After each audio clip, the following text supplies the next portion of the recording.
He's Gary Danielson from CBS. Gary, I'll say this once, and I won't say it again.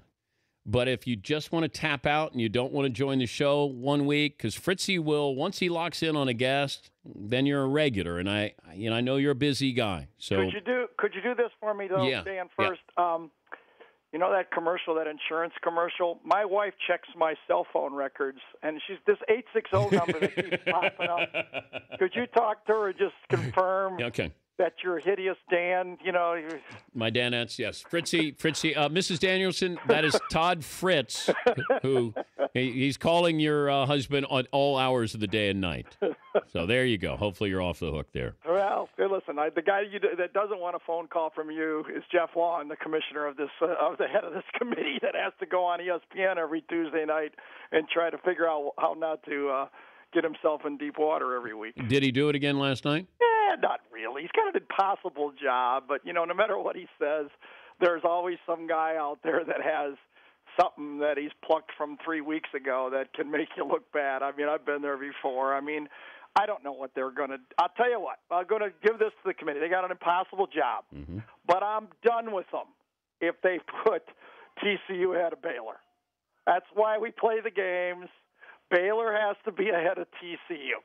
That's all I'm going to say is, and I can't believe the people that are on that committee are going to let that happen, number one. But that's their first problem, though, because if Baylor goes ahead of TCU, then all of a sudden you have to look at Baylor's non-conference record, which is as bad as Mississippi State. So now you go, okay, Baylor, Mississippi State, and then you say, well, Baylor won the championship. And then you got to bring in Ohio State and go, okay, well, if you're going to say there's an advantage to win an Ohio championship, Ohio State enters, and they've played one more game. So they go down that slippery slope, and I don't know of any other way to avoid it. I do know one thing. Smartest guy in the world, again, Archie Manning, making sure he had knee surgery in the middle of this thing.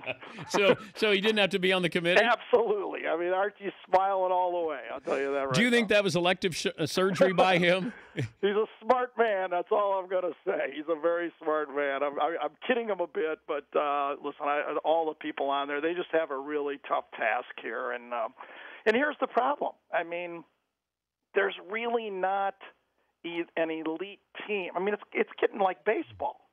I mean, the Royals and the Giants in the World Series won 89 games, and the other one won 88, right? I mean, and they're playing for the championship. Every team has flaws here, and there's always going to be a team at the end that's going to get left out. But you won't have what you had in baseball, where you had 2 wild card spots available, right? And they got in on the last day. Right. Both of these teams. You can't do that in college football. You cannot do it. You cannot be great at the end of the year and be maybe substandard earlier in the year and make it in. It's one of the flaws of college football. I don't think we should change it much, though, Dan. I really don't. Like, if there were only 2 teams this year, all the air would be out of it. We know it would either be Florida State, Alabama, or Oregon, and everybody else would be playing basically for nothing. So a lot of this is really put some juice in the game, and that's good. But I do say you make a good point. I mean, teams do improve as the season goes along. That's one of the great things about watching a team be coached. And I just ask you,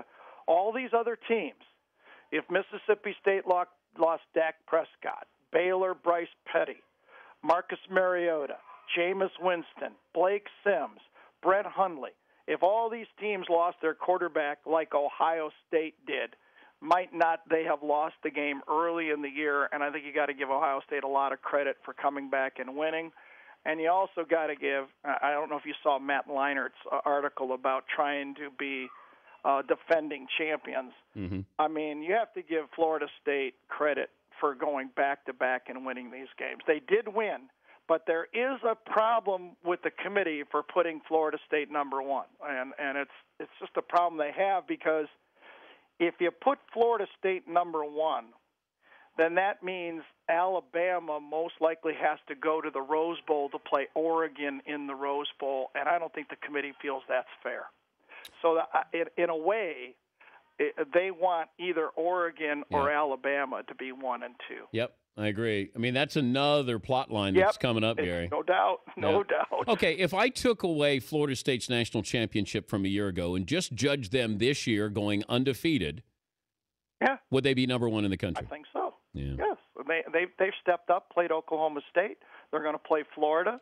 I mean, they've won every football game. I think you have to do it. I mean, they're not playing in a smaller division. They're playing one of the Power 5 conferences, and they haven't been beat. However, I don't see how you can take that away because it's part of the pressure that builds on being a defending champ. We've seen this before in every other sport. Everybody talks about how hard it was to win the second championship after the first one. Every great athlete in basketball and baseball just talks about how hard it is to repeat. Well, why can't Florida State get credit for having to repeat? He's Gary Danielson from CBS joining us, Dan Patrick Show. Where do you see a surprise? I said earlier that guaranteed there's going to be a surprise ending to one of these games, right? There always is. And there might be a couple of them, Sure. but what's the one? Can Auburn beat Alabama? Will Auburn beat Alabama? Probably won't, but they have a path. And let me go back to 2007 when LSU got in it with 2 losses. I did the game when they lost to Arkansas, their last regular season game in overtime. And then I did the SEC championship game when they won, and I went down in the locker room. And they had just won the SEC championship, and there was no joy in that locker room because they thought they had blown the national championship the week before by getting their second loss to Arkansas. And all of a sudden that night, Pittsburgh beats West Virginia, and they're back in. So you're right. Something is going to happen.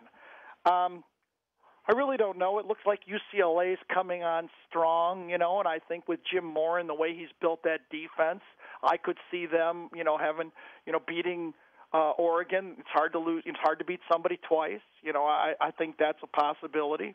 I think the possibility that Florida State is going to face a wishbone team the week after they play Florida is a possibility.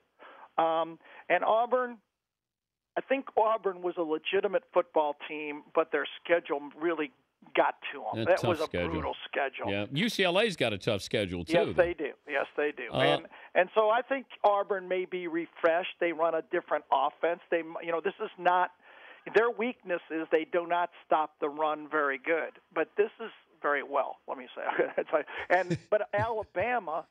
This is not a vintage running team for Alabama, so the matchup isn't as bad as it would appear for Auburn. As many years as you've been around the game, Odell Beckham Jr.'s catch ranks where? Yep.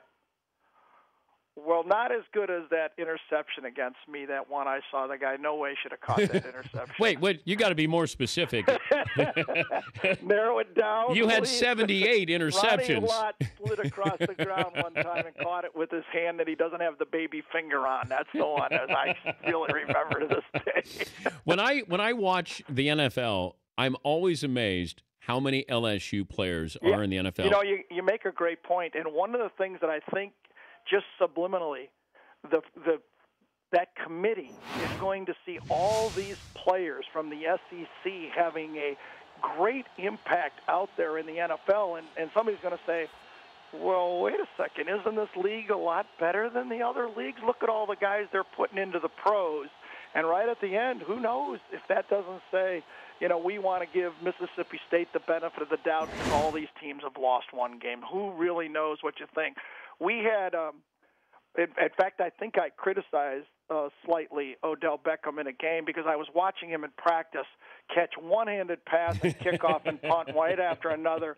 And in the game, he stuck up one hand to make a catch and he dropped it. And I go, that's a bad habit a guy practices.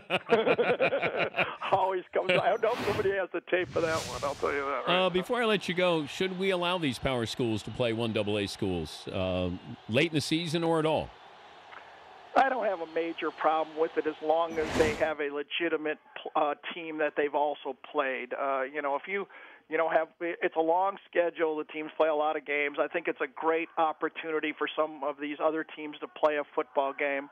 I understand the pros and cons of the argument, but if I was going to one of those schools and had an opportunity to play in one of these big stadiums in a big school, the way Appalachia State beat Michigan that day, I think it would be fun. So I don't think we should outlaw anything. Maybe the only way is you should say that you can't play 3 or 4 of these games. You got to have a legitimate opponent as part of your non-conference schedule. Yeah, because that could be a bad win because you're facing a 1AA school. Right, and if you don't have a great game against them, it's going to be used against you. I don't think we should legislate against it. I just think Alabama, just to take an example, Ohio State, most of these teams play a real legitimate opponent, and then they allow somebody to come and visit their stadium, and somebody like Ohio or one of the MAC teams to have an opportunity to play in the Horseshoe. Not bad.